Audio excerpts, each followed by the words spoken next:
Bukan tadi kita masuk dalam bab yang ke-8 Kitabul Azan iaitu bab doa indan nida, bab doa ketika azan, ya. Okey, baik. Okey, awalnya saya minta maaf kerana kelas ni ada penangguhan ke pukul 2 petang ni, saya minta maaf banyak. Jadi kita terus kepada hadis yang dibawakan oleh guru Bukhari namanya Ali bin Ayyash. Wabihi qala hadatsana Ali bin Ayyash qala hadatsana Syu'aib bin Abi Hamzah an Muhammad bin Al-Munkadir an Jabir bin Abdullah radhiyallahu anhuma anna Rasulullah sallallahu alaihi wasallam qala. Okey. Man qala hina yasma'un nida. Oh ya. Man qala hina yasma'un nida, sesiapa yang membaca doa ini ketika mendengar azan. Allahumma rabb hadhihi ad-da'wati tammah.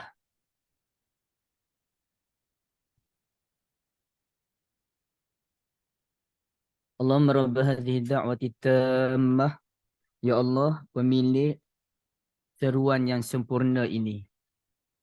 Rabba, pemilik, hadhihi, ini, ad-da'wati tammah, doa yang sempurna.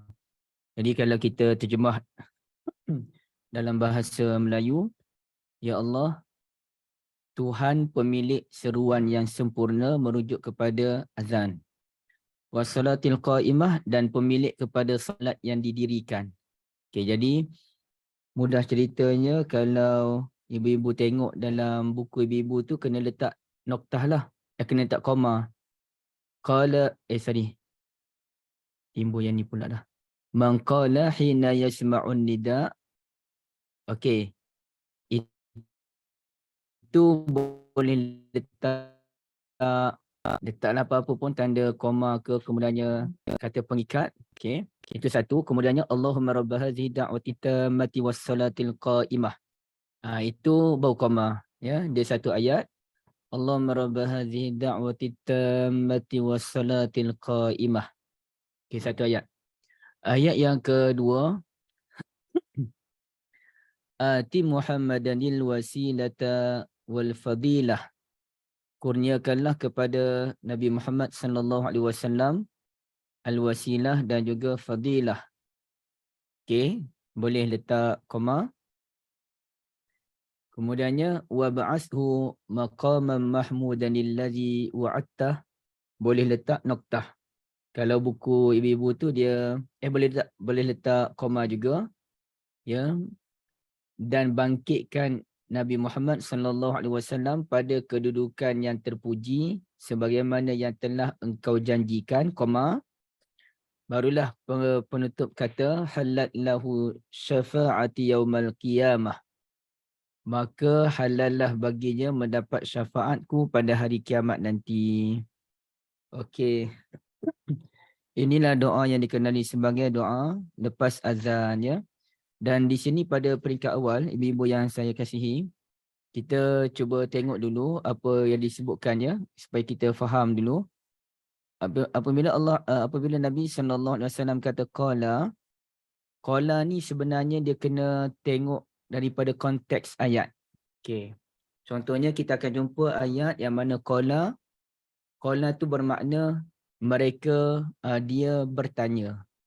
Contohnya ada berapa kali hadis yang kita temui, dia sebut qultu, aku berkata. Kalau kita terjemah aku berkata, tetapi yang lebih tepat kena tengok konteks ayat, kerana ada masa qultu tu bermaksud aku bertanya, ya. Okey, satu. Ataupun dalam konteks ayat ini, kalau kita nak sebut sesiapa yang berkata, ia kurang tepat. Lebih tepat kalau kita sebut sesiapa yang berdoa. Man qala, sesiapa yang berdoa. Dalam buku ini barang siapa yang membaca doa. Okey, boleh? Okay, itu satu. Yang kedua, Nabi SAW, doa yang disebutkan itu menggabungkan antara dua ucapan Allahumma dengan Rabba. Jadi Allahumma ni sebenarnya ia berasal daripada dua kalimah, iaitu Allah dengan Ma. Itu dua perkataan tu. Allah dengan Ma. Cuma kalau ditanyakan apa maksud Ma tu?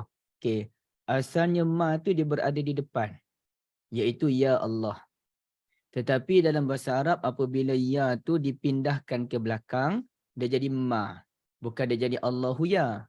Okey. Kalau kita fikir balik, kalau Ya Allah, Ya tu ke depan jadi Allahu Ya. Minta maaf ya ibu-ibu, suara rock sikit hari ni. Saya pun tak tahu. Saya tak menjerit apa pun, tapi mungkin mungkin cuaca kot. Mungkin saya pun kurang minum air masak sepanjang biasa buku ni. Iyalah macam-macam kemungkinan. Okay. Jadi Ya Allah tu dia tak jadi Allahu Ya, tetapi jadi Allahumma. Kaedah dia. Dan ke depan tu kita jumpa perkataan Rabbah. Ya Allah, Tuhan.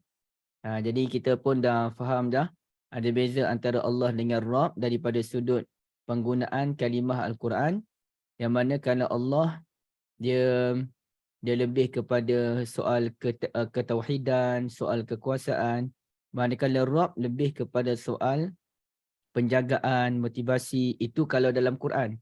Tapi kalau dalam doa ataupun dalam hadis Nabi SAW tidak timbul isu tersebut. Okey. Kemudiannya azan itu dinamakan sebagai ad-da'watu tammah, seruan yang sempurna, ya. Nabi SAW menggelarkan azan sebagai seruan yang sempurna. Jadi ibu-ibu boleh buat teka-tekilah dengan anak-anak cucu-cucu masing-masing. Apakah nama bagi azan? Apakah panggilan bagi azan? Jadi ada banyak kan? A. Azan. B. An-nida. C. Ad-da'wati tammah. Jadi mana jawapan dia? Jawapannya adalah semuanya betul kan?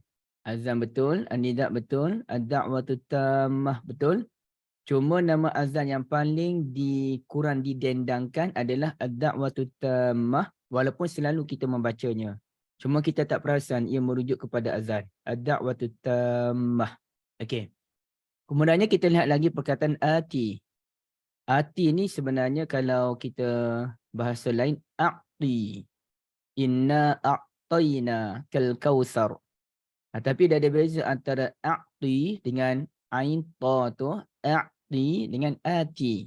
Ati tu atina fid dunya hasanah, atina min ladunka rahmah, macam-macam lagi lah. Allahumma ati nafsi taqwaha dan sebagainya. Ati ni kita kurang tepat kalau kita terjemahkan sebagai berikanlah. Ia kurang tepat. Kalau di sini dia kata berilah kan, berilah. Itu bahasa Indonesia lah, kita pun tak tahu. Mungkin itu lebih sesuai dengan mereka. Tapi kalau kita lebih sesuai, kalau ati itu kita terjemahkan sebagai kurniakanlah ataupun anugerahkanlah. Siapa ada buku boleh tulis ya. Kerana ati merupakan pemberian yang besar. Atina fid dunya hasanah, kurniakanlah kepada kami di dunia ini kebaikan. Begitu juga dengan akhirat kan. Okey. Yang seterusnya kita lihat perkataan Muhammad. Ini kita faham dulu dia punya penggunaan perkataannya. Nabi Muhammad SAW menggunakan perkataan Muhammad, bukannya ati Nabi Yuna, tapi ati Muhammadan. Lalu adakah kita nak kena tambah? Contohnya ati Sayyidina Muhammadan ataupun ati Nabi Yuna Muhammadan, ataupun dikekalkan. Maka dalam bab ini sebahagian ulama yang saya lebih setuju dengan pendapat ini menyatakan tanda kita beradab dengan Nabi SAW adalah kita mengekalkan lafaz yang dibacakan oleh baginda SAW. Itu tanda adab. Bukannya beradab itu dengan kita menambah Sayyiduna, Sayyidana ataupun Nabiyana, tetapi lebih beradab kita kekalkan bacaan Nabi SAW. Kerana Nabi ni pasti dia akan menyampaikan kepada kita sesuatu bacaan yang terbaik. Mungkin orang kata Nabi kan dia tawaduk. Dari bila Nabi tawaduk, Nabi seganlah nak kata ati sayyidana. Maka kita jelaskan dalam bab kebenaran menyampaikan ilmu, Nabi SAW tidak akan tawaduk, tidak menentu. Ya, tawaduk yang tidak menentu. Nabi wajib menyampaikan ilmu yang terbaik untuk umat dia. Dan Nabi yang tawaduk itu juga menyatakan ana sayyidu waladi Adam. Sayalah ketua segala anak Adam.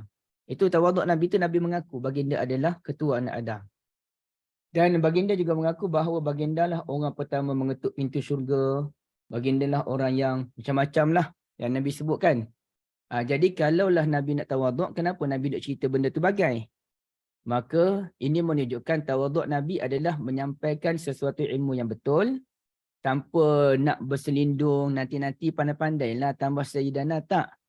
Nabi bila Nabi baca Ati Muhammadan, maka yang terbaik adalah kekalkan lafaz Ati Muhammadan, Ati Muhammadan. Ya, itu sebagai tanda kita menghormati cara Nabi Muhammad sallallahu alaihi wasallam. Al-wasilah ni nanti ada tak? Saya dah baca tadi tapi saya tak perasan ada perbahasan wasilah tak di sini. Okey, ada wasilah di situ. Nanti kita akan tengok apa maksud al-wasilah dan juga al-fadilah. Kemudiannya barulah yang lain-lain tu tak apalah. Wa ba'ashu, dan bangkitkanlah Nabi Muhammad sallallahu alaihi wasallam pada kedudukan yang terpuji sebagaimana yang telah engkau janjikan. Macam mana Allah janji pada Nabi Muhammad ni? Okey, nanti kita tengok ya. Halat lahu syafa'ati yaumal qiyamah. Maka sesiapa yang membaca doa ini, halal dia untuk mendapat syafaat Nabi SAW pada hari kiamat nanti. Okey. Jadi ibu-ibu yang dirahmati Allah, satu lagi yang saya lupa nak sebut ialah berkenaan dengan nama Ayyash. Ali bin Ayyash. Ayyash tu nama Aisyah lah. Ada orang nama Aish, ada orang nama Aisyah.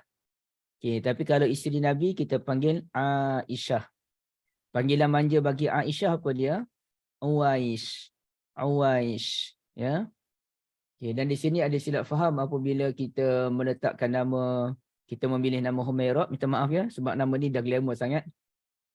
Saya harap saya sebut ni atas dasar ilmu sahaja. Tidak ada masalah meletakkan nama Humairah, tapi kita perlu jelas bahawa Humairah bukanlah nama, ia adalah gelaran. Gelaran bagi orang yang berkulit putih kemerah-merahan adalah Humairah. Okey. Jadi macam Kak Liza bolehlah Humairah contohnya kan. Tapi kalau macam saya ni, kulit macam saya tiba-tiba nak panggil Humairah, kurang tepat ya. Tapi bukan kita cerita kulit putih ni mesti lebih daripada kulit gelap, bukan gitu. Kita nak ceritanya soal kebenaran. Soal kebenarannya kalau anak kita putih kemerah-merahan, Humairah lah. Kalau anak kita putih kuning lansat, maka tak kenalah kita kata Humairah. Kalau anak kita warna gelap-gelap manis, maka tak kenalah Humairah. Tapi bukan kita katakan warna itu melambangkan seseorang itu level tinggi, level rendah. Tak. Kita bincangkan soal gelaran yang sewajarnya diberikan kepada orang tersebut. Sesuai ataupun tidak sesuai. Maka lepas inilah tuan-tuan dan puan-puan sekalian ya, kalau dapat anak yang okey, baik. Kalau dapat anak nanti yang dah letak tak apa dah letak tak apa, tak payah nak marah-marah saya, tak payah marah-marah, saya nak cerita ilmu je. Yang dah letak tak apa, tapi akan datang pesan tak perlu letak nama Humairah, letak nama Aisyah.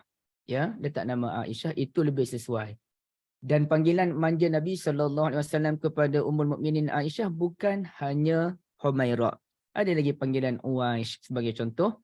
Dan kita pun tak tahu Nabi panggil apa Ummul Mukminin di rumah. Macam tuan-tuan dan puan-puan sekalian lah, ada panggilan B lah, panggilan apa sayang lah, apa benda tu. Ya, Nabi pun mungkin ada panggilan-panggilan baginda yang tidak didedahkan. Cuma yang jelas Nabi minta panggillah dengan panggilan yang baik antara pasangan. Okey, baik. Jadi kemudiannya kalau Aish dia punya Ayyash. Kalau Aish ni orang yang hidup bahagia. Okey. Tapi kalau Ayyash orang yang benar-benar hidup dalam keadaan bahagia. Tapi kalau ditanyakan apa beza antara Aisyah dengan Aisyah? Satu Aisyah. Yang kedua Aisyah. Ejaan Melayu tak masuk campur ya. Ejaan Melayu tu memang kita eja macam Aisyah tu je. Ejaan Melayu tu itu tak kisah. Yang kita duk kiranya ejaan Arab ni. Okey, kalau kita panggil satu namanya Aisyah, satu lagi kita panggil Aisyah, ada beza dia. Kalau Aisyah, ini dari sudut bahasa je, bukan daripada sudut doa. Daripada sudut bahasa.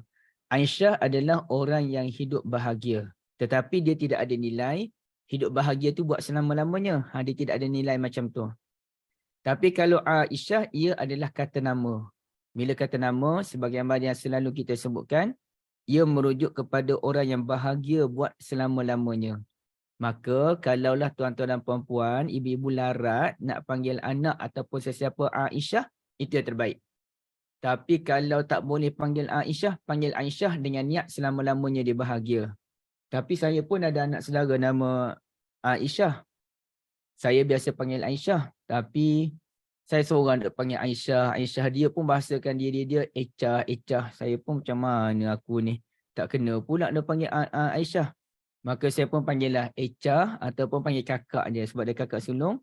Ada masa saya panggil dia kakak. Ada masa saya panggil dia Ecah. Sebab walaupun panggilan yang tepat adalah Aisyah. Daripada sudut kita panggil biasa-biasa ni tidak ada isu. Ya, tidak ada isu. Sebagaimana nama Ali walaupun namanya Ali, tapi Nabi SAW pernah gelarkan beliau sebagai Abu Turab. Dan beliau bangga dengan gelaran tersebut. Sebagaimana nama seorang sahabat Nabi tu tak tahu nama apa. Ada 13 pendapat ulama tentang nama dia. Kebanyakan ulama kata namanya Abdul Rahman. Sebahagian ulama seperti Imam Bukhari dan Imam Tirmizi kata namanya Abdullah. Beliau lebih dikenali sebagai Abu Hurairah, bapa kucing. Kalau kita tanyakan kenapa tak panggil Abdul Rahman, kenapa tak panggil Abdullah, itu kan nama yang disukai oleh Allah Azza wa Jalla. Maka jawabnya dalam bab panggilan ni tak apa dah. Panggillah apa pun asalkan ia mewujudkan kemesraan. Jangan sampai kita duk panggil nama orang tu sampaikan dia hilang kemesraan tersebut. Tapi kalau nama tu boleh membawa maksud yang kurang sesuai, contohnya kita bincang dulu dengan Kak Syida, Dr. Abdul Rahman, tak boleh panggil Rahman. Tapi kalau panggil Rahman, tidak ada masalah. Okey, jadi Kak Syida selalu mesej saya. Kalau dia mesej saya je pasal Dr. Abdul Rahman, bukan pasal mengumpat ya. Dia sebut Dr. Rahman. Dr. Rahman ataupun Dr. Rahman lah. Okey. Dan Kak Syida kurang sihat ni, ibu-ibu, saya pun tak tahu. Kurang sihat ni adakah rahsia ataupun bukan rahsia, tak rahsia kot Kak Liza dia berjangkit dengan Bonda Azah. Macam mana berjangkit pun saya tak tahu. Bonda Azah transfer dari Brunei sampai ke Bukit Beruntung. Terkena. Semoga Kak Syida diberikan kesihatan oleh Allah Azza wa Jalla insya-Allah. Baik. Jadi itu dia punya dia nama Ayyash. Sekarang ni kita masuk kepada ulasan. Ulasannya bermula dengan muka surat 412 ibu-ibu sekalian. Buka muka surat 412, perenggan paling bawah sekali. Perenggan paling bawah sekali. Dan sini pun ada ni dia sebut ni. Tapi okay, saya kena cari dulu. Al-Muhammad bin Al-Munkadir Rabba. Okay.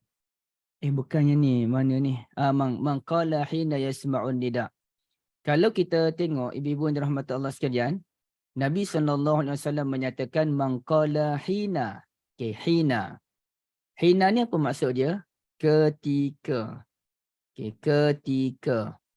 Tapi kalau kita kata ketika, ya, kalau kita kata ketika, adakah masa azan sedang berkumandang maka kita pun baca Allahumma rabba hadhihi da'wati tammah. Adakah begitu?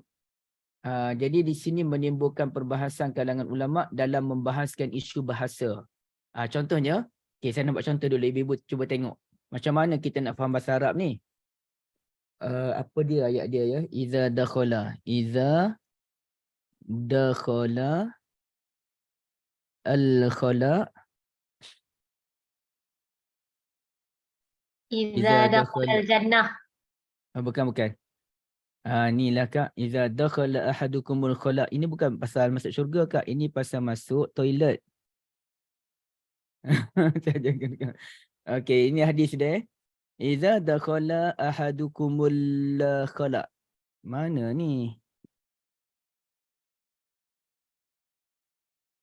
Tak nampak pula kat sini. Ni. Iza dakhala al-khala. Qala Anas bin Malik kana Nabi sallallahu alaihi wasallam iza dakhala al-khala. Apabila Nabi sallallahu alaihi wasallam masuk ke dalam bilik air, qala Allahumma inni a'udzubika minal khubsi wal khaba'is, ataupun boleh baca khubusi, dua-dua betul. Khubusi, khubsi.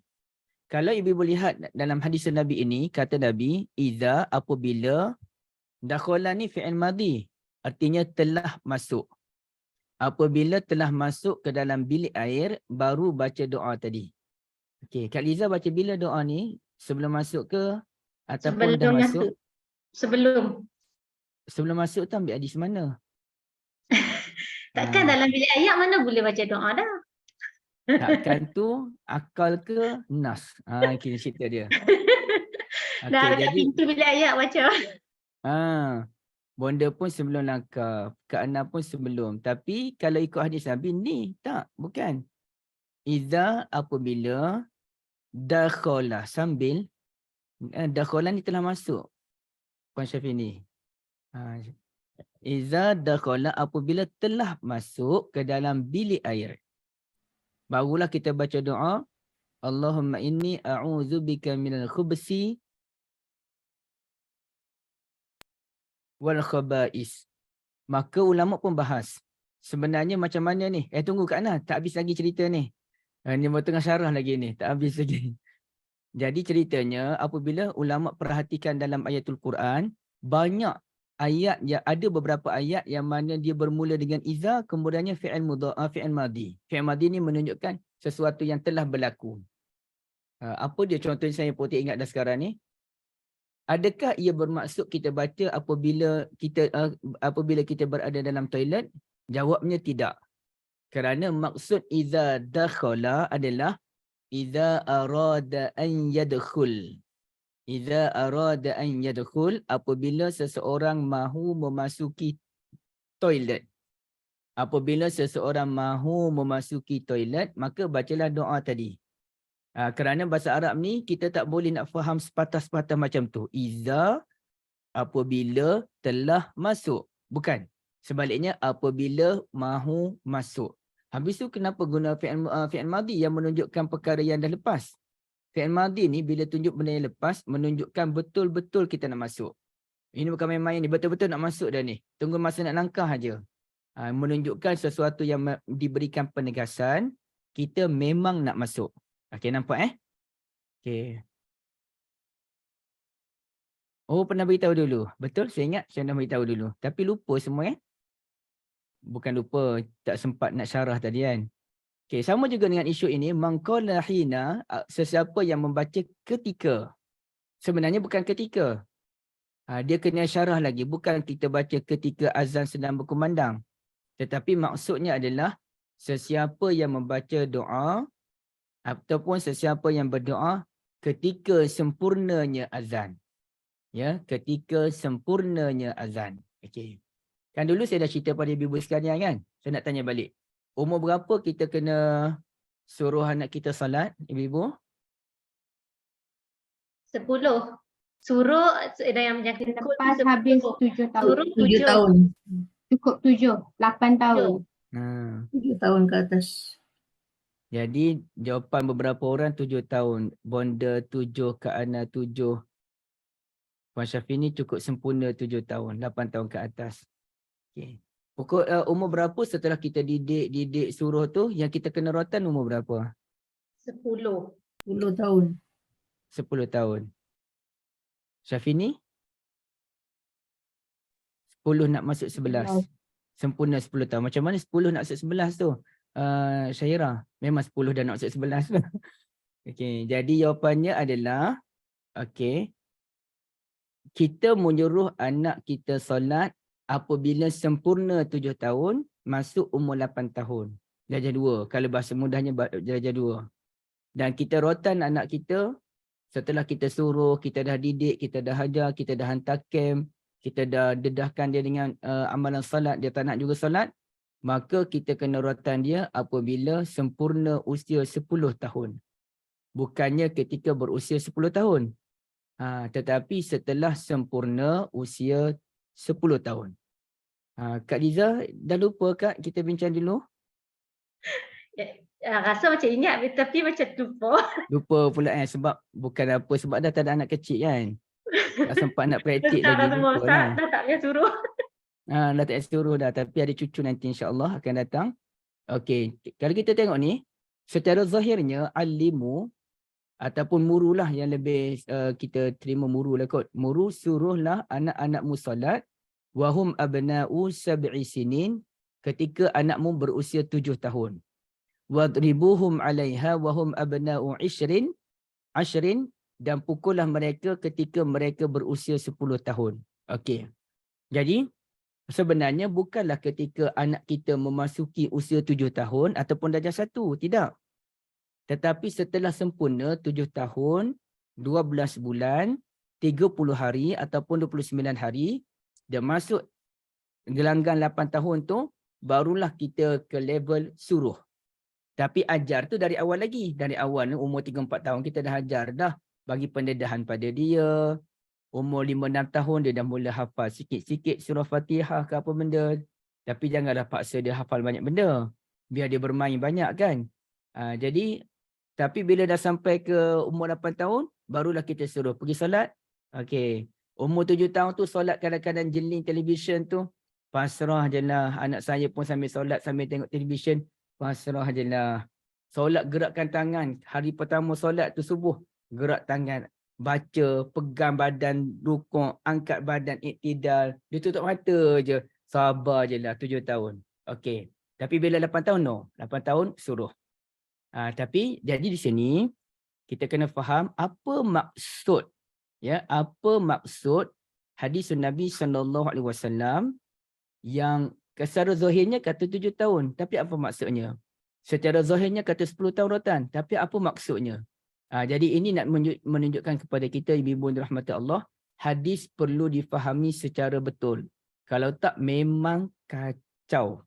Ya, memang kacau. Okey, jadi di sini bukanlah kita membaca ketika mendengar azan. Tetapi kita membaca doa ketika telah sempurna azan. Dah sempurna azan, barulah kita membaca Allahumma rabba hazihi da'wati tammah. Okey. Tapi saya nak tanya ibu sekalian, lepas kita mendengar azan, okey, cuba siapa nak cuba? Kak Liza lah. Lawak dulu. Okey, saya azan, Kak Liza tolong jawab. Allahu akbar, Allahu akbar. Allahu akbar, Allahu akbar. La ilaha illallah. La ilaha illallah. Okey, lepas tu silakan teruskan.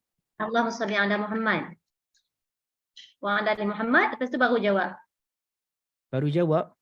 Baru jawab azan ni. Selawat dulu. Lepas selawat tu apa dia Kak? Baru jawab azan ni. Allahumma rabbaha ni. Baru baca habis. Bukan jawab azan, doa. Doa azan. Baru doa. Baru doa azan. Nampak dia macam Kak Liza hari ni jawab azan ni. Selawat, doa Okey. azan. Lepas tu baca tu. Apa? Abang lupa pula. Lupa pula dah start. Sekejap, tak ingat. Okey. Okey, tak apa. Tapi betul lah apa yang Kak Liza tu sebut, bahawa kita kena selawat dulu kepada Nabi Yunus SAW, baru kita baca doa tadi kan. Sebab ada hadis riwayat Muslim. Ni. Hadis riwayat Muslim daripada Abdullah bin Amr bin Al-As radhiyallahu anhuma. Lafaznya bunyi apa dia? Qulu misla ma yakun. Kamu sebutkanlah sebagaimana disebut oleh muazzin. Summa sallu alai. Kemudian selawat kepadaku. Summa salu lil wasilah. Kemudian barulah doa supaya Nabi SAW mendapat wasilah. Hadis ini menjadi bukti bahawa kita membaca doa selepas azan bukan ketika mendengar azan, kerana perkataan summa. Summa kemudian kamu berselawat kepadaku. Kemudiannya summa. Kemudian kamu berdoa agar aku mendapat wasilah. Ya, okey begitu. Jadi itu perkara yang pertama dalam bab ini, ya. Okey, baik. Kemudiannya ibu-ibu rahmat Allah, waktu ada tu orang kata hukumnya macam mana, ada yang kata hukumnya wajibnya. Doa ini merupakan satu benda yang wajib kerana Nabi SAW sebut qulu bacalah kan. Okey. Kemudiannya ibu-ibu rahmat Allah sekalian, Ustaz, kita maaf tanya ibu, sila ibu. tanya sekejap Ustaz. Summa tu tadi selepasnya kan? Just selepas tu terus apa? Maknanya tak boleh ada benda lain lah di antara kedua-duanya. Maksudnya lepas azan selawat, lepas selawat tu terus baca doa. Kalau tak ada diiringi dengan sesuatu yang lain di antaranya. Contohnya macam paling kiri kanan ke apa ke macam tu. Oh, kalau ikut bahasanya Ibu Zaitun, ataupun boleh terus ataupun ialah kadang-kadang dah sudah tu kan ada pula nak ambil itulah inilah kan sambil-sambil. okey. Peranan summa tu lah maksudnya. Jazakumullah khairah Ibu Zaitun, ini soalan level tinggi ni. Sebab bila kita sebut summa bermaksud kemudian ni tak semestinya benda yang terus kita buat yang itu.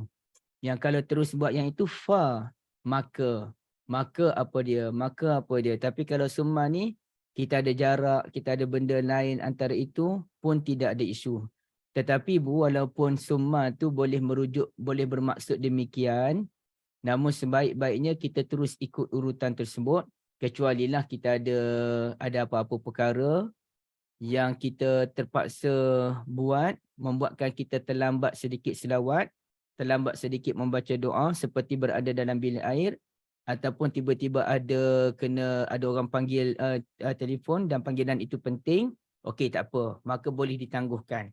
Tetapi kalau tidak ada apa-apa perkara, maka sebaik-baiknya habis sahaja azan, kita terus berselawat kepada Nabi SAW dan juga membaca doa. Itu lebih selamat. Terima kasih banyak Ibu Zaitun.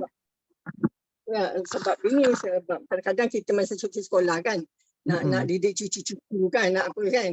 Kadang-kadang nak panggil sementara tu kan ada lengah-lengah sikit. Itu yang bertanya tu. Kalau kat rumah tak kurang, masalah. Okey, terima kasih banyak Ibu. Jazakumullah khairah. Manakah soalan yang Tuan Nur Adli di Facebook Live sekarang ni? Waalaikumsalam warahmatullahi wabarakatuh. Perlu angkat tangan atau tak perlu angkat tangan? Wa antum jazakumullah khairan. Dalam bab doa ni, dia ada 3 jenis doa. Doa yang ada 3 jenis cara berdoa. Satu, mengangkat tangan. Ya, mengangkat tangan, dan mengangkat tangan ni pun ada 2 kategori. Standardnya angkat tangan macam ni je. Standard. Dan di luar kebiasaan, terutamanya apabila solat meminta hujan ataupun apabila berlaku perang dan kita dalam keadaan terdesak, barulah kita angkat tangan yang tinggi. Masa istikharah, masa istisqa minta hujan pun memang tinggi yang dilakukan oleh Nabi Muhammad SAW. Tetapi dalam keadaan biasa, doa kunut dan sebagainya, begini sahaja cara berdoa. Okey. Yang kedua, berdoa dengan cara kita tunjuk jari telunjuk. Ini biasanya berlaku ketika doa khutbah kedua salat Jumaat. Imam dan juga makmum bagi isyarat jari telunjuk. Dan yang ketiga, bersifat doa harian yang tidak perlu pun kita mengangkat tangan, sekadar kita baca doa tersebut. Ia merujuk kepada zikir harian. Sama ada kita baca zikir pagi dan petang, ataupun zikir ketika pakai baju, atau zikir ketika masuk rumah, atau zikir ketika memandu kereta, atau zikir habis majlis. Biasanya kaum ibu kan, dah habis majlis dan angkat tangan. Subhanakallahumma rabbana wa bihamdik. Sebenarnya itu tak perlu, ia zikir harian. Termasuk doa lepas azan, setahu saya ia merupakan zikir harian yang tidak memerlukan kita untuk mengangkat tangan. Yang penting hati kita tawajuh kepada Allah Azza wa Jal, doa sungguh-sungguh agar Nabi Muhammad SAW mendapat wasilah. Dan dalam bab ini, tuan-tuan dan puan-puan, ibu-ibu, saya lihat beberapa orang dia baca doa memang agak laju, ya, agak laju. Dan kadang-kadang kalau solat Jumaat kan, tuan-tuan dan ibu-ibu, solat Jumaat ni khatib akan naik atas mimbar dulu dan bagi salam, Assalamualaikum warahmatullahi, baru azan.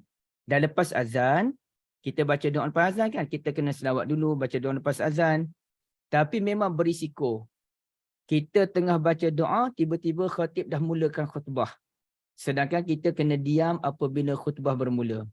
Jadi sepatutnya khatib membaca selawat, baca doa dengan tenang, perlahan.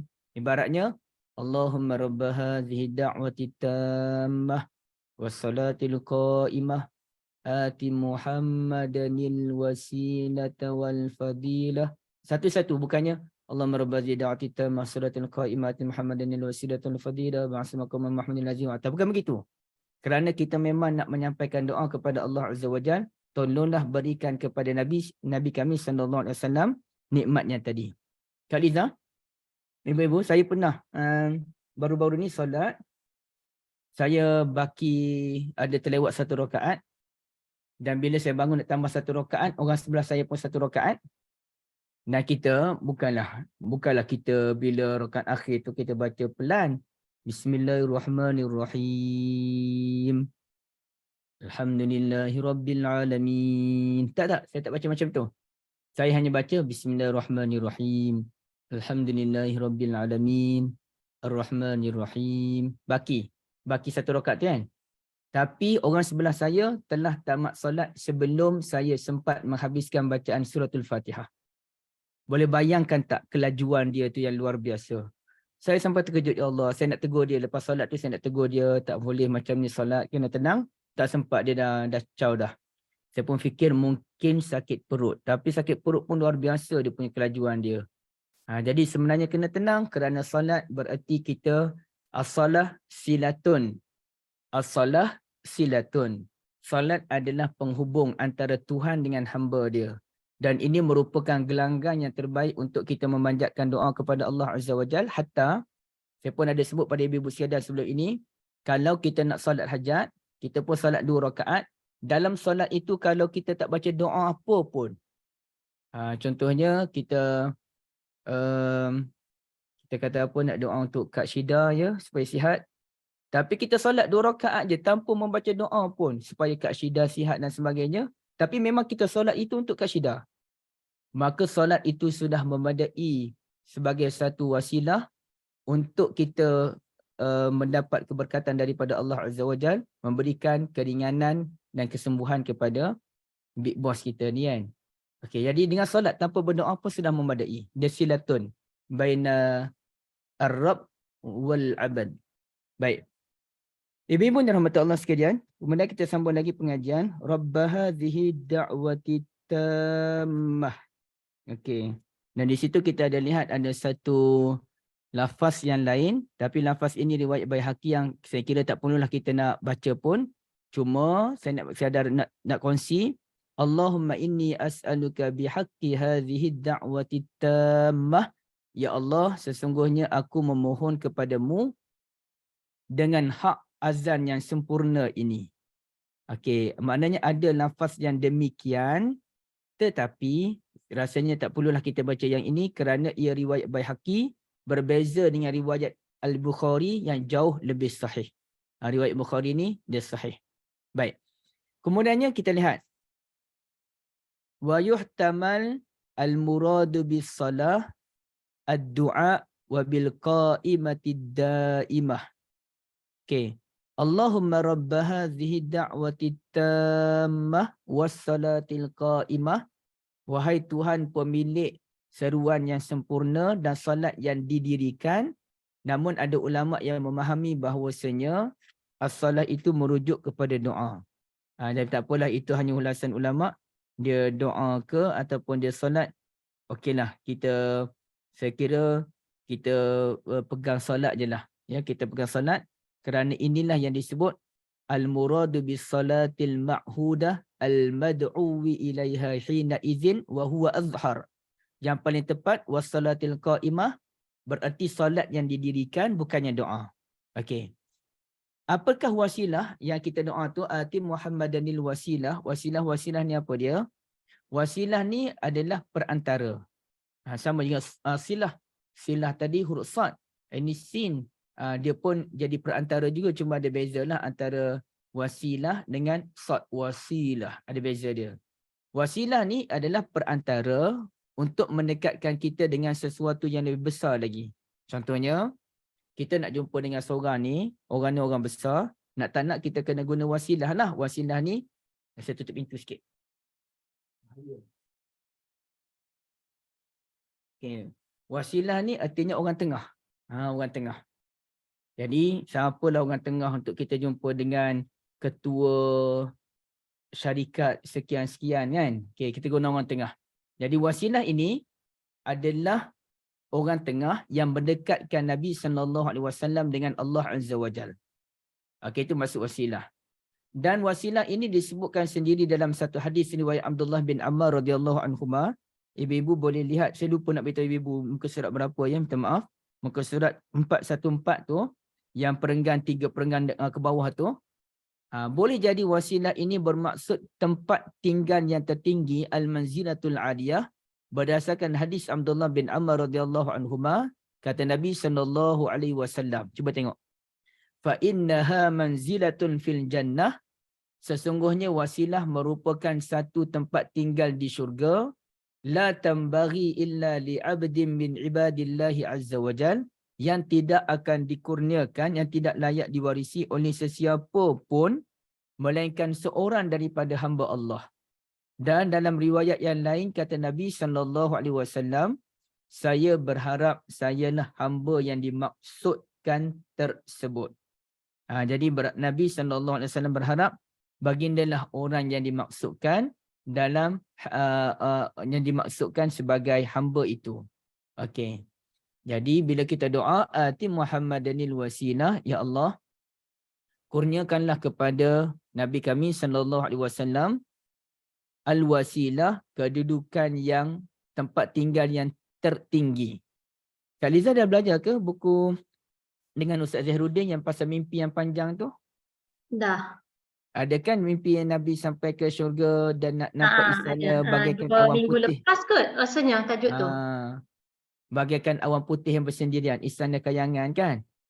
Dan Nabi SAW boleh masuk tak boleh masuk dalam syurga, dalam istana dia? Apa dia Kak Liza? Suara tak buka. Apa dia Ustaz cakap pasal? Nabi masuk tak dalam syurga kepunyaan baginda tu? Istana tu. Yang mana tahu tu. Lupa lah Ustaz. Dah lupa dah.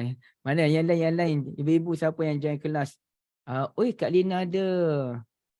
InsyaAllah anak murid Nu'man dah datang ni, takut saya. Okay, Nabi nak masuk tapi Nabi tak dapat masuk. Kemungkinan istana bagaikan awan putih bersendirian itu merujuk kepada al-wasilah, kemungkinan. Sebab tempat tinggal Nabi SAW ni banyak. Antaranya tadilah kemungkinannya al-wasilah, istana kayangan. Okey. Jadi seorang je hamba Allah. Adakah saya baca balik ya hadis. Saya nak ibu-ibu jawab soalan. Okey. Masa tu dengar tak dengar ada alasan dia ya. Kenapa Nabi tak masuk? Tak boleh masuk Kak. Ia tempat yang sangat-sangat privasi, hanya layak dimasuki oleh orang yang telah meninggal dunia pada hari kebangkitan kelak. Sedangkan Nabi SAW masih hidup, tak boleh lagi masuk situ. Syurga lain Nabi masuk, tapi istana baginda tak dibenarkan masuk. Hatta dalam istana kepunyaan Umar pun Nabi boleh masuk. Cuma Nabi tak nak masuk je. Okey. Saya baca balik, saya nak ibu-ibu berikan jawapan. Saya dah sebut sebelum ni. Ini jawapan ni saya dah cerita sebelum ni rasanya. Fa innaha manzilatun fil jannati la tambaghi illa li 'abdin min ibadillahi azza wajal. Ia merupakan tempat tinggal yang di syurga yang tidak layak diduduki oleh sesiapa pun melainkan seorang hamba Allah azza wajal. Okey, persoalan saya adalah siapakah yang akan tinggal di wasilah? Rasulullah. Muhammad sallallahu alaihi wasallam. Sallallahu alaihi wasallam. Mana Nabi seorang Ibu Syarifah, Nabi seorang boleh tinggal di situ? Nabi seorang. Kak Liza, Nabi seorang ya? Kecuali seorang. Kecuali seorang. Tegas Ini Ibu Nabi Syarifah. seorang lah. Kecuali seorang. Illa li abdin min ibadillah. Nabi Ibrahim Nabi Ibrahim tak ada cerita sini. Nabi soalan. Ibrahim ada tempat lain jaga kanak-kanak tu. Okey. Ya, seorang. Okey. Kak Liza. Macam ni Ibu Zaitun dan ibu-ibu yang lain? Syurga itu, istana itu hanya akan diberi kepada seorang hamba Allah. Tidak layak diduduki melainkan seorang hamba Allah. Melainkan seorang hamba Allah. Persoalan saya adalah, ni Kak Zanti dari Singapura ke? Saya baru tengok ke Kak Zanti ni dari Singapura ni. Betul ke Kak Zanti Singapura? Kalau betul, boleh bagi respon ya. Okay. Melainkan seorang sahaja hamba Allah yang layak masuk ke dalam istana tersebut. Okey, persoalan saya, adakah Nabi akan tinggal berseorangan dalam istana tersebut?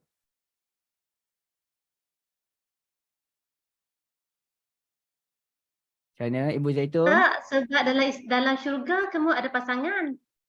Okey. Kerana Baru tu. illa min ibadillah. Illa min ibadillah. Illa min Takkan seorang ni. Oh, dari Tanjung Malam. Tanjung Malam pula. Barakallahu fikum. Jawapan yang betul adalah jawapan Kak Liza. Tidak ada orang tinggal berseorangan dalam syurga nanti. Semua ada pasangan. Istana itu tidak layak diduduki melainkan seorang dia je. Artinya dia dan keluarganya. Peranan illa tu kan. Illa tu melainkan. Melainkan. Bukan maknanya mesti bersendirian. Oh, bijak Ibu Zaitun. Masya Allah. Tinggi level perbahasan ni. Hadis tak kata mesti Nabi bersendirian. Okay, hadis tidak tegaskan begitu. Berarti mungkin Nabi duduk orang lain. Dan realitinya kan, mana ada orang duduk berseorangan. Jadi, kita kata macam ni lah. Kita kata, siapa yang layak yang kalau pergi jumpa dengan pemimpin-pemimpin besar, wakil negara, Perdana Menteri. Okey. Tapi isteri Perdana Menteri boleh join sekali ke? Boleh join sekali, dia termasuk terus. Sekali je. Walaupun sebut Perdana Menteri, tapi isteri Perdana Menteri sekali je join. Jadi itu yang kita nak sebutkan. Memahami hadis daripada konteks yang betul. Takut nanti orang tanya, Mama betul ke Nabi seorang ke boleh layak duduk dalam syurga ni? Nabi seorang je boleh layak masuk syurga ni. Habis tu, ada soalan. Nabi tak bosan ke duduk seorang-seorang? Nabi dengan isteri Nabi macam mana? PJJ ke? Di situ akan terperangkap kita, alamak PJJ ke macam mana? Maka jawapannya adalah, apabila Nabi SAW kata demikian, tak semestinya Nabi berseorangan. Artinya Nabi dan keluarga Nabi, isteri Nabi, akan bersama dengan Nabi SAW. Okey. Soalan special seterusnya. Ada tak orang lain selain daripada isteri Nabi yang boleh menduduki tempat tersebut? Soalan balik. Adakah selain daripada isteri Nabi SAW, ada orang lain yang boleh duduk situ sekali? Kita tak tahu betul tak betul. Itu cerita Tuhan. Tapi ada tak kemungkinan orang lain boleh duduk sekali dengan Nabi di wasilah? Bidadari. Bidadari. Okey, itu bukan manusia, tak aci. Satu package. Nabi level lain. Oh, Nabi level lain. Yang tergolong dalam ibadillah. Macam mana Ibu Zaitun? Yang tergolong dalam ibadillah tu. Siapa dia kalau secara khusus Ibu? Sekarang khusus ni yang payah ni. Nak mencari pula ibadillah. Okey. Yang orang yang menjaga anak yatim yang Nabi kata dekat macam dua jari tu. Itu tak. Itu bukan duduk sekali. Tak duduk sekali. Itu hanya maknanya kedudukan tinggi. Kak Lina kata Nabi boleh ke level lain untuk bertemu ahli keluarga. Tak Kak? Isteri Nabi akan diangkat sekali dengan Nabi. Ya. Kalau duduk asal-asal ni, tak. Dalam Quran bukan begitu. Dalam surah At-Tur, betul Kak Lina, Masya Allah. Dalam surah At-Tur ada disebut, wasilah tu macam tempat khas untuk tempat tinggal. Wasilah tu memang tempat tinggal. Tempat tinggal Nabi SAW. Ya. Keluarganya, jawapan keluarganya, anak-anak, pelayan, anak-anak, ahli keluarga berkumpul, siang-siang atas jemputan Nabi tak aci. Jemputan tu bukan tempat tinggal, kita hanya pergi sekali je. Jawapan dia ada pada jawapan Kak Lina, iaitu dalam surah At-Tur. Kat mana tu surah At-Tur tu? Dalam ayat yang paling panjang. Paling panjang dalam surah At-Tur lah. Wallazina amanu, dan orang-orang yang beriman, wattaba'athum. Cuba ibu-ibu perhatikan ya. Wattaba'athum zurriyatuhum biimanin, yang diikuti oleh zuriat keturunannya dalam keadaan beriman. Maknanya dia beriman, keturunan dia juga beriman. Okey. Alhaqna bihim zurriyatahum. Kami hubungkan ataupun kami himpunkan zuriat keturunan dia dengan mereka di syurga nanti. Siapakah zuriat yang akan bersama nanti? Adakah Fatimah pun duduk sekali? Adakah Zainab radhiyallahu anhuma duduk sekali? Jawabnya bukan. Jawabnya hanya merujuk kepada anak-anak yang meninggal dunia sebelum baligh. Kalau begitu, saya tanya balik ibu-ibu sekalian, jawapan yang khusus pula. Siapakah yang berkemungkinan ya, berkemungkinan akan bersama dengan Nabi SAW dalam syurga nanti secara khusus? Abdullah dengan Ibrahim. Masya Allah, tepat. Ada lagi tak? Qasim, Abdullah, Ibrahim dah siap dah tu nasyid. Ibunda Azhar, Qasim, Abdullah dan Ibrahim sama ada 3 ataupun 4 orang. Kalau 4 orang siapa? Iaitu Qasim. Abdullah itu kalaulah ada satu pendapat bukan Abdullah, tapi ada 2 orang anak Nabi namanya Tayyib dan Tahir. Dan juga Ibrahim. Jadi ada ulama kata anak Nabi yang lelaki 3 orang. Tapi ada ulama kata anak Nabi yang lelaki ni 4 orang. Qasim, Tayyib, Tahir, Ibrahim. Dan kemudiannya kita kena tengok ada tak anak-anak tiri Nabi SAW yang meninggal sebelum baligh. Itu saya tak tahu. Kena rujuk dengan Ustaz Luqman Makhtar. Ya, ataupun Ustaz Khubaib Akhi. Okay. Boleh nampak ibu-ibu? Kak Liza? Ya? Cara memahami hadis bukan dilihat daripada satu sudut sahaja. So, saya pun nak buatlah satu buku hadis-hadis yang muskil. Duk fikir aku kena buat dah ni. Walaupun saya sekarang ni duk cenderung ke arah Quran dan kajian solat, tapi hadis tu bidang saya juga. Dan saya memang ada berkenaan hadis. Jadi rasanya kalau dapat buat tu best lah. Hadis-hadis yang mengelirukan. Jawapan secara ringkas. Okay. Kemudiannya barulah wal fadilah. Fadilah ini adalah martabat yang lebih tinggi daripada sekalian makhluk. Martabat yang lebih tinggi daripada sekalian makhluk ni ai al martabatas zaidah, martabat yang tertinggi atas sekalian makhluk, ataupun fadilah merujuk kepada satu tempat yang lain pula. Berikanlah Nabi SAW 2 tempat. Tempat pertama namanya wasilah, tempat kedua namanya fadilah. Dia kata begitu. Tapi mungkin yang paling tepat adalah kedudukan yang tertinggi dibandingkan dengan sekalian makhluk. Okey, itu al-fadilah. Kemudiannya ibu-ibu rahmati Allah sekalian, maqam mahmuda. Apakah yang dimaksudkan dengan maqam yang terpuji? Kedudukan yang terpuji. Okey, muka surat 415 kan? Terima kasih banyak Kak Liza. Maqam mahmuda ni merujuk kepada ada beberapa pandangan ulama lah tentang maqam mahmuda ni ataupun kedudukan yang terpuji. Okey. Maka ada ulama, kita ke depan sikit, maqam mahmuda ni allazi wa'attah, yang telah dijanjikan oleh Allah Azza wa Jal. Okey, maka ada ulama kata maqam mahmuda ni asy-syafa'ah. Okey, kata Ibnu Jauzi. Wal aksaru, dan kebanyakan ulama menyatakan yang dimaksudkan dengan al-maqamul mahmud adalah asy-syafa'ah. Nabi SAW diberikan kuasa untuk, diberikan keizinan untuk memberikan syafaat bila? Pada mahsyar. Ya, pada mahsyar. Kepada siapa? Ibu sekalian, kepada siapa syafaat tu? Ni pada mahsyar. Orang yang mendapat izin dari Allah. Okey. Saya khususkan kepada umat mana?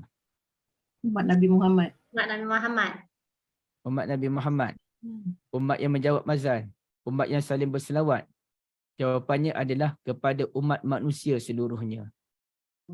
Kan masa tu kan kita berjalan pergi jumpa Nabi Adam AS. Tolonglah Nabi Adam, engkaulah manusia yang pertama apa? Nafsi. Pergi jumpa dengan Nuh. Jumpa Nabi Nuh, engkaulah rasul yang pertama diutuskan oleh Allah Azza wa Jalla di muka bumi, sekian. Nafsi, aku pun banyak kerja lagi. Cari siapa lepas Nabi Nuh? Cari siapa? Nabi Nuh tak dapat tolong? Ibu-ibu? Ibrahim. Nabi Ibrahim Ustaz. Nabi Ibrahim. Okey. Kemudiannya Nabi Ibrahim kata, nafsi aku pun pening kepala dengan aku sendiri ni. Cari siapa pula? Nabi Musa. Nabi Musa, ya. Kemudiannya lepas Nabi Musa pun tak mampu, Nabi apa pula? Nabi Isa. Nabi Isa. Last sekali Nabi Nabi Muhammad. Muhammad Rasulullah sallallahu alaihi wasallam. sallallahu alaihi wasallam. Dan masa tu Nabi Muhammad pun minta izin dengan Allah Azza wa Jal. Baginda pun sujud di bawah arasy Allah Azza wa Jal. Baginda pun mula memuji Allah dengan satu pujian yang tak pernah didengari di dunia ini. Ini pujian yang luar biasa. Dan Allah Ta'ala pun mulalah memberikan izin kepada Nabi Muhammad sallallahu alaihi wasallam untuk memberikan syafaat, khususnya meringankan beban ketika berada di padang mahsyar. Ini bukan cerita syafaat yang khusus nak bebas dari neraka dan sebagainya lagi, tak.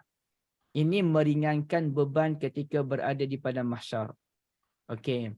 Jadi itu merangkumi seluruh manusia yang beriman kepada Allah Azza wa Jal, bukan hanya kepada umat Nabi Muhammad sallallahu alaihi wasallam. Okey. Dan di situ disebutkan baginda diberikan satu tempat duduk. Ketika baginda nak memberikan syafaat pada Allah Azza wa Jalla tu, dan sebenarnya Nabi Muhammad dia sujud dalam tempoh yang terlalu panjang. Nabi sujud yang panjang, Nabi doa kepada Allah Azza wa Jalla. Nabi doa sungguh-sungguh agar diberikan syafaat. Okey. Lepas Nabi sujud panjang itulah baru Allah Ta'ala bagi kerusi pada Nabi Muhammad sallallahu alaihi wasallam untuk bukan sama ada di arasy ataupun di kursi Allah, barulah Nabi Muhammad mula memberikan syafaat kepada manusia.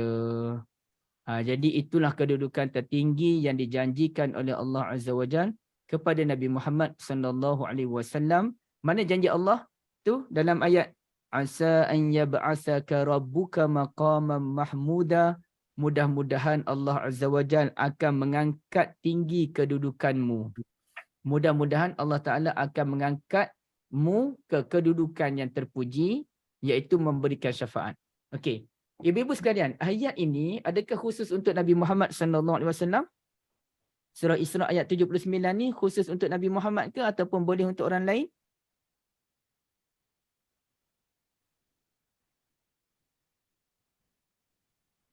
Macam mana ibu-ibu? Orang lain boleh tak nak dapat maqaman mahmuda? Ke tak berani jawab benda asyik salah aja? Boleh Ustaz. Boleh? Makna boleh bagi syafaat masuk Kak Liza? Bukan bagi syafaat apa tu syafaat yang besar tu syafaat Rasulullah. Orang lain Okey. boleh juga yang apa dia tak tahu, lupa tapi memang ada. Okey. Ayat Al-Quran semuanya merujuk kepada manusia. Itu kena clear. Mana-mana ayat Al-Quran walaupun ia khusus untuk Nabi Muhammad sallallahu alaihi wasallam, tapi ia turun untuk seluruh manusia. Umat Nabi Muhammad lah, untuk umat Nabi Muhammad. Maka ayat ini perlu dilihat dengan ayat sebelumnya, ya wa minal laili fatahajjad bihi nafilatan lak. Pada sebahagian malam hendaklah kamu bangun untuk bertahajud sebagai satu amalan tambahan. Asa an yab'asaka rabbuka maqaman mahmuda. Mudah-mudahan Allah Ta'ala akan mengangkatmu ke kedudukan yang terpuji. Artinya, kita juga boleh mendapat kedudukan terpuji. Cuma bukan kedudukan terpuji memberikan syafaat sebagaimana yang diberikan kepada Nabi Muhammad SAW. Mengikut ulasan Kak Liza tadi, barakallahu fikum. Okay. Cuba kita lihat hadis ni kan. Hadis bagaimana Nabi cerita, ini kena tengok balik dah ni. Sama ada dengan Ustaz Yusof ke, siapa ke. Bagaimana hadis tentang manusia pergi berbondong-bondong jumpa dengan Nabi yang lain. Itu panjang tu diulas oleh, dikumpulkan oleh Al-Imam Muslim dalam riwayat beliau. Okay, cuba tengok ni. Ya ba'asullahu nasa. Itu ibu-ibu boleh lihat muka surat 417 atas sekali. Ya ba'asullahu nasa. Allah Ta'ala pun membangkitkan manusia. Fayaksuni rabbi hullatan khadra. Lalu Allah Azza wa Jal memakaikanku pakaian yang berwarna hijau. Pakaian sutera. Hullah tu sutera yang berwarna hijau. Fa'akulu masya'allahu an aqul. Saya pun berkata masya'allah an aqul. Nabi sebut masya'allah ke Nabi sebut apa tu? Disebut Masya Allah. Nabi sebut Masya Allah. Okey. Maknanya, ibu-ibu sekalian, Nabi sebut apa dia tu? Zikir tu. Masya Allah, ya. Kok ada jawapan lain lah saya tanya ni. Ditulis Masya Allah. Tak apa saya nak tahu kok ada orang bagi jawapan lain. Okey, timbang Kak Liza. Bonda Azah, Nabi sebut apa Bonda? Bonda Azah dah sihat ke? Ibu Zaitun, orang panggil seorang-seorang pujuk. Tolonglah jawab, man. Syafini mana? Anak okey tak okey? Nabi sebut apa tu? Masya Allah lah Ustaz. Masya Allah. Bukan. Nabi tak sebut Masya Allah. Adakah Nabi duduk situ Masya Allah, Masya Allah, Masya Allah. Okey. Ini hari ini kita belajar di sebalik zahir hadis. Ya, di sebalik zahir hadis. Bukan Nabi sebut Masya Allah. Ayat itu boleh ditambah lagi. Fa'akulu Masya Allahu an aqul. Aku pun sebutlah dengan kehendak Allah pujian-pujian kepadanya. Artinya Nabi sebut pelbagai pujian Masya Allah mengikut kehendak Allah. Masya Allah kan berarti apa sahaja mengikut kehendak Allah. Jadi aku baca pujian-pujian yang tak pernah ada di muka bumi ini. Lebih tinggi kedudukan daripada zikir. Zikir apa yang paling tinggi ibu-ibu sekalian? Subhanallah, alhamdulillah, wa la ilaha illallah, wallahu akbar, la haula wa la quwata illa billah. Masya Allah, aku sebut Masya Allah maknanya zikir-zikir menurut kehendak Allah Azza wa Jalla. Bukan duk Masya Allah, Masya Allah, Masya Allah, Masya Allah. Bukan begitu. Okey. Patut terjemahan dia macam tu. Terjemahan dah ada tapi keliru. Terjemahan dah ada kan? Okey. Maka aku sebutlah zikir Masya Allah mengikut kehendak Allah. Fazalikal maqamul mahmud. Itulah kedudukan yang terpuji. Ya, itu kedudukan yang terpuji. Nabi memuji Allah Azza wa Jalla dengan pelbagai bentuk pujian. Okey. Ibu-ibu dah maklum ke siapakah Nabi yang pertama akan pakai baju? Okey. Saya baca hadis. Fayaksuni rabbi hullatan khadra. Lalu Allah Azza wa Jalla memakaikanku pakaian sutera berwarna hijau. Soalan saya. Siapakah Nabi pertama diberikan pakaian?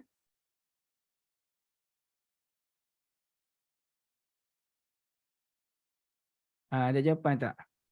Oh, barulah jawapan di luar teks. Ada jawapan konteks. Tadi semua jawapan teks kan? Ni dah baca tu Nabi diberi pakaian. Okey, betul lah Nabi diberi pakaian. Tapi bukanlah Nabi Muhammad SAW orang pertama diberi pakaian.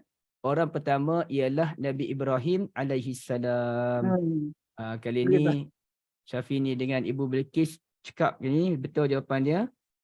Dan tak semestinya bila Nabi Ibrahim dahulu artinya kedudukan Nabi Ibrahim lebih tinggi daripada Nabi Muhammad. Tak. Setiap Nabi itu dah ada kelebihan. Cuma kelebihan Nabi Muhammad melebihi kelebihan para Nabi yang lain. Walaupun Nabi Muhammad lah Nabi yang paling junior. Ya. Okey, baik. Nak jawab ikut teks sudah. Okey.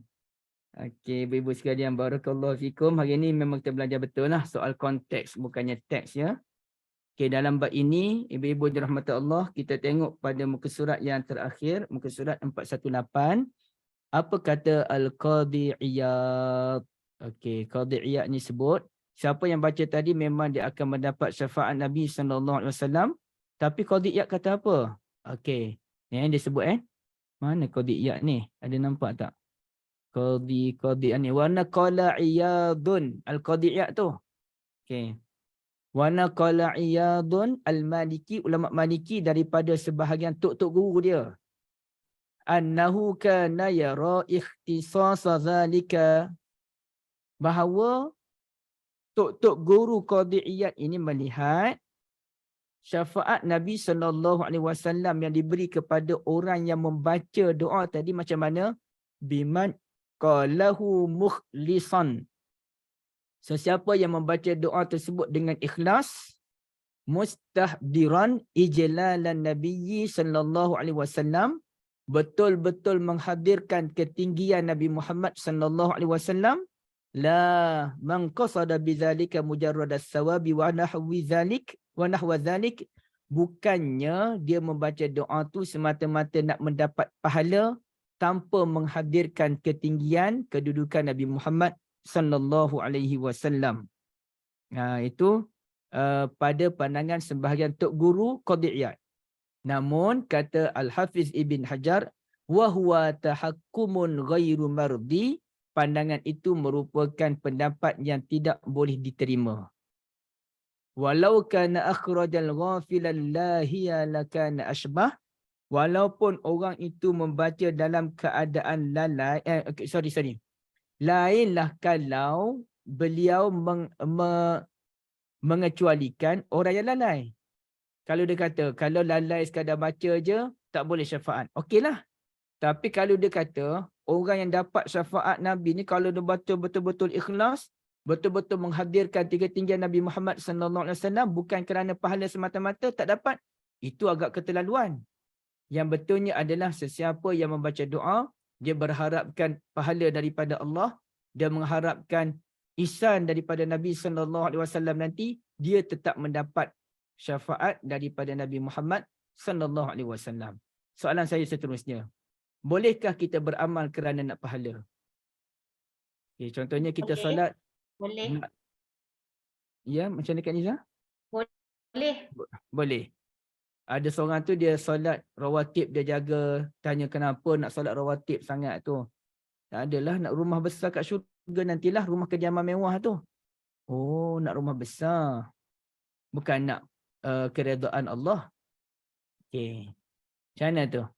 Rumah besar ke keredaan daripada Allah Azza wa Jalla? Boleh tak kita beribadat kerana nak rumah besar? Kerana Sebab ganjaran. tu Allah yang bagi. Ganjaran tu Ustaz, pun dengan rahmat Allah juga. Okey. Dia buat ikhlas kerana Allah. Tapi dia yakin yang Allah tidak mungkin janji. Oh, Bermakna ganjaran yang disediakan oleh Allah tu memang dapat. okey. Terima kasih banyak ibu-ibu sekalian. Boleh beramal kerana pahala, kerana pahala itu datang daripada Allah Azza wa Jalla. Sesiapa yang beramal kerana pahala sebenarnya beramal kerana Allah. Sebab yang memberi pahala itu Allah Azza wa Jalla. Okey, jadi itu yang tepat. Barakallahu fikum. Macam kata seorang ulama, ada orang kata dia tak nak beramal ni bukan kerana syurga tapi kerana Allah semata-mata. Dia tak sedar kalau kita masuk syurga baru kita boleh lihat Allah Azza wa Jalla. Kalau kita tak masuk syurga macam mana nak tengok Allah? Dan kita masuk syurga tu kerana kita nak redha Allah. Okey, jadi jangan samakan kita dengan manusia. Saya tolong Kak Liza ni sebab saya nak duit je. Tak boleh. Itu Kak Liza manusia, bukannya Allah. Dengan Allah tak apa. Kerana memang Allah buat begitu. Man kana yarju liqa macam mana tu ayat dia? Khaufan wa tama'a wa mimma razaqnahum yunfikun tu kan.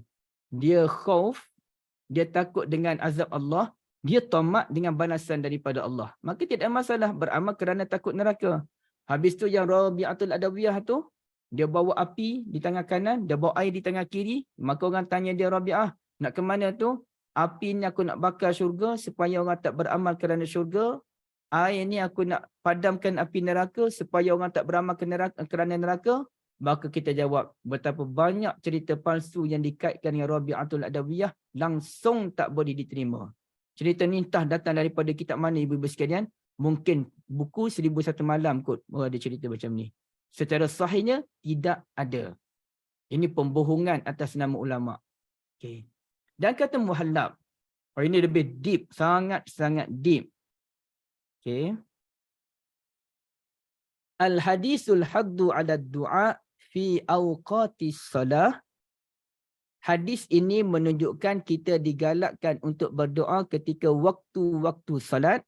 Li'annahu halu raja'il ijabah. Kerana itulah waktu terkabulnya doa. Artinya apa? Yang dimaksudkan oleh muhallab. Kita kena dengar azan lah ceritanya. Memang doa yang power tu adalah doa ketika azan tu sendiri. Bukannya lepas-lepas tu pukul 3 tu. Nak solat pukul 3, nak solat pukul 2. Tak. Masa awal-awal itu. Sebab itu kita bezakan antara solat sunat sebelum zuhur ni. Mana yang terbaik? Solat sunat sebelum zuhur.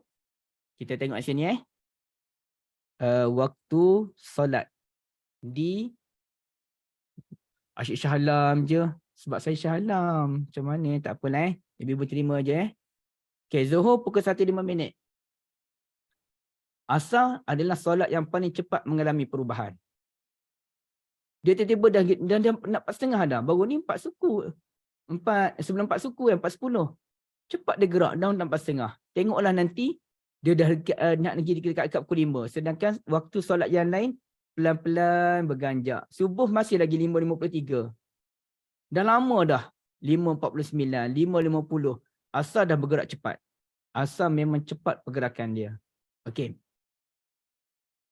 Bilakah waktu terbaik untuk mengerjakan solat sunat sebelum zuhur? Lepas azan Zohor tu lah. Selepas masuk waktu Zohor tu, selepas 1 minit tu terus. Lepas Okey, jawab katakanlah ada orang ni Kak, dia kerja pukul 2 baru dia selesai kerja dia. Dia pun solat sunat sebelum zuhur pada pukul 2 petang. Adakah itu bukan waktu yang terbaik? Terbaik Ustaz sebab mesti ditunaikan sebelum kita mendirikan solat zuhur. Terbaik juga kan? Asalkan sebelum solat zuhur tu kita solat sunat sebelum zuhur kan? Dalam waktunya. Barakallahu fikum. Terima kasih banyak Ibu Umrah. Okay. Ada lagi nak bagi jawapan lain? Okay, jawabnya adalah waktu solat dia ada waktu fadilat, dia ada waktu yang kurang fadilat. Maka dalam kes solat sunat sebelum zuhur, waktu yang terbaik adalah dalam selepas azan zuhur sekitar pukul 1.10 minit, 1.15 minit. Kerana solat pada masa itu dikenali sebagai solat apa ibu-ibu sekalian? Solat sunat sebelum zuhur yang dikerjakan awal Zawal. waktu. Solat sunat zawal. Naam, solat sunat zawal. Yang mana ketika itu pintu langit terbuka dan rahmat Allah Azza wa Jalla turun kepada kita. Jadi sebab itu dia tinggi kedudukan. Tapi kalau buat pukul 2, tinggi juga kedudukan. Tapi dia dah hilang dah fadilatul zawal tadi. Jadi yang zawal itu yang paling tinggi dia punya kedudukan dia. Okey, boleh? Sama dengan solat duha. Ini solat yang paling saya jujurnya saya tak buat. Saya tak berjaya lagi setakat ni. Okey. Solat duha dikenali sebagai solat apa? Nama lain bagi duha. Awabin. Awabin. Okey. Ibu-ibu ada tak solat awabin hari ni? Selepas pukul 10 macam tu Ustaz ke atas. 9.40. Ya. Ada, Masya Allah. Siapa yang solat awabin hari ni? Boleh cerita tak? Tak payah nak rasa, ini ibadat lah, tak boleh cerita. Tak apa-apa, sini semua geng-geng wali semua ni. Tak ada pasal riak dah ni. Saya nak tahu je. Duha atau awabin Ustaz? Duha atau awabin? Soalannya Ibu Azhar, Bonda Azhar, siapa yang solat awabin hari ni? Soalan lain soalan balik tak dibenarkan. Bonda solat duha hari ni? Iya, awabin berapa? juga. Alhamdulillah. Duha tadi dalam pukul 9.30. 9.30. Brunei lebih awal ya. Brunei lebih awal Brunei sejam. Zohor pukul 12.08 minit. Barakallahu fikum. Siapa lagi? Siapa yang solat duha hari ni? Ibu Zaitun solat duha? Masa sampai ke masjid tadi, solat dulu. Pukul berapa Ibu? Masa dekat masjid tadi, solat tahiyat masjid, terus solat duha sebelum kuliah. Sebelum pukul 9 lah. Sama dengan saya juga lah. Pukul 9. Okey. Terima kasih banyak. 9 juga lah. Okey.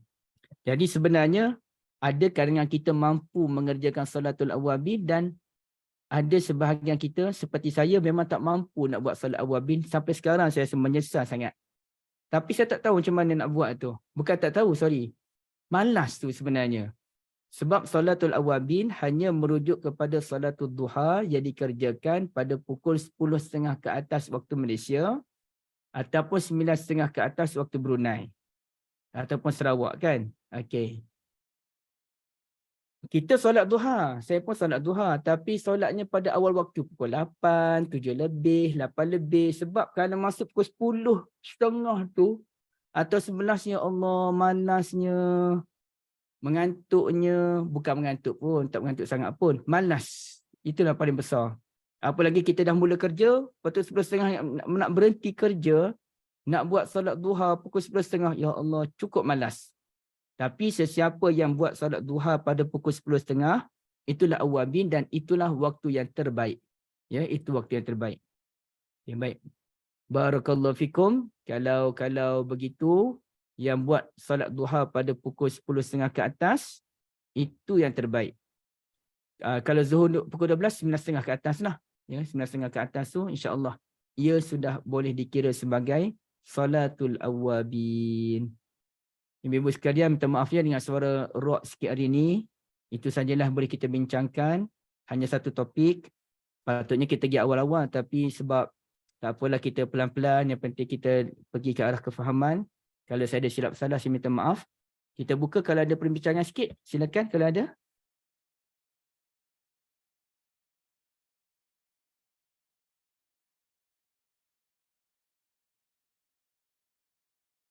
Okey, semua okey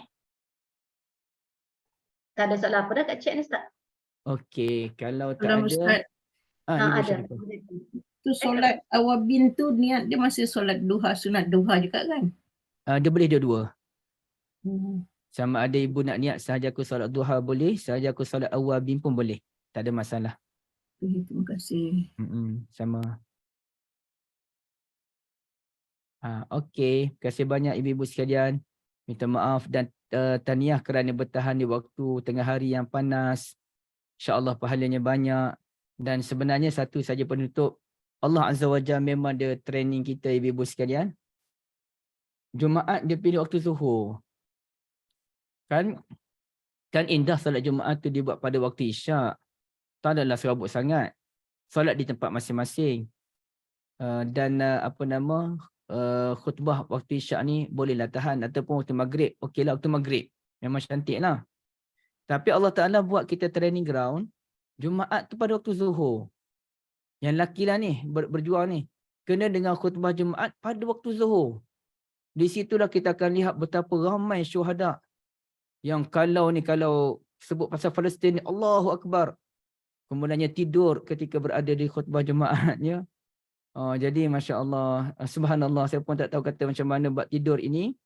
Tapi nak buat macam mana kalau itulah ceritanya.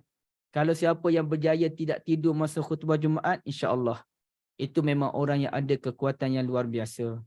Tapi realitinya ibu-ibu sekalian, saya tak boleh nak kata apa, memang ramai yang tidur dibandingkan tidak tidur. Ya.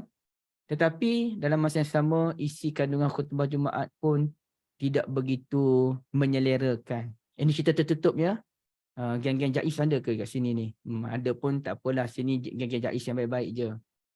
Puan Farhana maksimum 8 rakaat insya-Allah. Buat 12 rakaat pun boleh sebab ada khilaf ulama.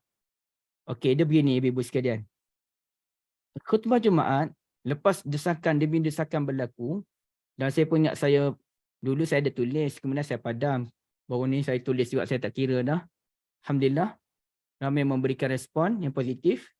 Kemudiannya bertukar.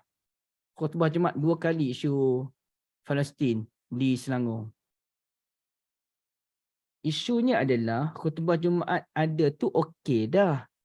Tapi dia punya isi kandungan tu bukannya isi yang betul-betul inspiratif, yang betul-betul melahirkan kejiwaan, memberikan maklumat yang begitu power ataupun betul-betul menjintik perasaan kita. Itu masalah dia. Saya dengar semangat imam baca khutbah. Ini cerita tertutup ya. Ini bukan mengata imam mana-mana. Tak. Semangat tapi saya rasa kosong. Dengan semangat, dengan suara tinggi saya rasa kosong sangat. Kenapalah kosong? Sepatutnya ramai orang gembira. Alhamdulillah tahniah dah ada khutbah berkenaan dengan Palestin. Tapi saya tak gembira walaupun saya menentang. Yang saya kata kena ada khutbah tentang Palestin. Tapi bila dengar khutbah Palestin 2 kali, saya tak rasa gembira. Kerana bukan itu khutbah yang kita mahukan. Khutbah yang bagai melepas batuk, itu tak kena. Khutbah yang bagaikan buat kerja ala kadar je. Biar ada Palestin, nanti orang tak mengata dah kita ni. Kita dah buat dah pasal Palestin ni. Saya rasa tak meresaplah dia punya khutbah. Saya tak tahulah. Suara yang tinggi bukanlah suara yang boleh meresap dalam jiwa. Tetapi isi kandungan dan kefahaman tu yang boleh meresap ke dalam jiwa seseorang. Jadi itu sekadar luahan perasaan saya kepada ibu-ibu sekalian. Saya tak tahu macam mana nak buat. Dan kalau orang kata khutbah Jumaat dah bertahun-tahun, dalam setahun tu berapa ratus kali dah khutbah Jumaat yang dilalui, berapa puluh kali khutbah Jumaat yang dilalui, seseorang itu telah melalui ribuan dah khutbah Jumaat, orang lelaki, tapi perubahan langsung tak berlaku. Ya, perubahan langsung tak berlaku. Ataupun terlalu sedikit perubahan yang berlaku. Saya tak tahu ke mana, di mana punca silap dia, tapi saya rasa punca silapnya ada pada pemegang-pemegang kuasa ni. Yang kuasa ni maknanya kuasa yang menulis khutbah Jumaat, dan pemutusnya yang tidak memberikan isi yang benar-benar menjentik perasaan. Entahlah ibu-ibu sekalian. Kadang-kadang kita terlalu rigid dengan agama kadang-kadang. Terlalu rigid dengan agama. Macam mana terlalu rigid dengan agama? Kalau dalam khutbah Jumaat, jangan berbual masa khutbah Jumaat. Memang orang tak berbual, tapi tidur tu ramai mana? Khatib pun duk marah ni, jangan bersembang, jangan sibuk dengan handset. Ya, tapi bagaimana dengan orang yang tidur? Orang tak main handset. Kebanyakan orang tak main handset, tapi orang tidur banyaknya. Jadi macam mana? Terlalu rigid. Kita dah ada dia punya slide. Tayangan tu kan, slide tu.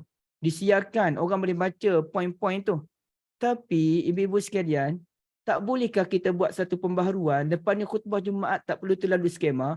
Ittaqullah usikum wa iyaya bitaqwallah. Boleh tak terlalu skema dia punya bahasa? Buat saja dalam bentuk ceramah dan buat macam dalam bentuk pembentangan. Okey, cuba tuan-tuan tengok ni. Gambar budak ni menangisi kematian ayah dia. Apa tindakan tuan-tuan sekalian? Oh, sebagai contoh buat begitu kan. Data telah menunjukkan, contohnya rakyat Malaysia ni yang sibuk boycott McDonald. Minta maaf, saya bukan penjual McDonald ya. Dan saya memang tak makan McDonald lama dah. Tapi saya nak cerita, yang kita boycott McDonald ni, betulkah dengan boycott McDonald ni kita telah meruntuhkan ekonomi Israel, ataupun sebenarnya kita telah meruntuhkan ekonomi orang Melayu, dan kita telah membuatkan ramai orang Melayu Muslim yang kehilangan pekerjaannya kerana boycott yang dilakukan oleh rakyat Malaysia. Tuan-tuan boleh baca dia punya data tu sendiri. Berapa ramai yang McDonald sama ni cari pekerja-pekerja OKU yang tak boleh nak bercakap, jadi pekerja di McDonald. Sekarang ni mereka dah hilang pekerjaan. Kerana apa? Kerana boikot yang dilakukan tanpa ilmu yang betul. Okay. Tapi kalau ibu-ibu yang boikot McDonald, saya minta maaf banyak ya. Saya cerita datanya menunjukkan tidak meruntuhkan pun ekonomi Israel. Sebaliknya hanya meruntuhkan ekonomi orang Melayu sebenarnya. Jadi kita nak macam mana sebenarnya? Kita buat tu kerana terlalu semangat. Kita bila pergi demo pun takbir tu dengan suara semangat. Sedangkan tak diajar oleh Nabi SAW. Takbir tu dengan suara yang perlahan Nabi ajar. Kefahaman tu yang penting. Tapi kita semangat. Kita tinggikan suara. Jadi kita pun, alamak, macam mana Islam yang sebetulnya? Dan betul kalau orang kata kita semangat-semangat, kemudian kita tinggal solat subuh. Kita entah ke mana solat fardu yang lain. Itu betul. Kalau orang komen begitu, ibu-ibu sekalian. Tak payahlah kita nak kata, oh, kau kurang, aku berjuang juga untuk Israel. Untuk Palestin, kau buat apa? Betul lah kurang-kurang, tapi dalam bab ibadat tak boleh kurang-kurang. Itulah ceritanya ibu-ibu sekalian. Saya tak boleh nak panjang-panjang sangat. Tapi saya rasa kecewa betul dengan khutbah Jumaat yang sekadar buat ala kadar. Tapi sebenarnya tidak memberikan ruh pun kepada para pendengar. Walaupun Palestin tetap orang tidur masa khutbah Jumaat.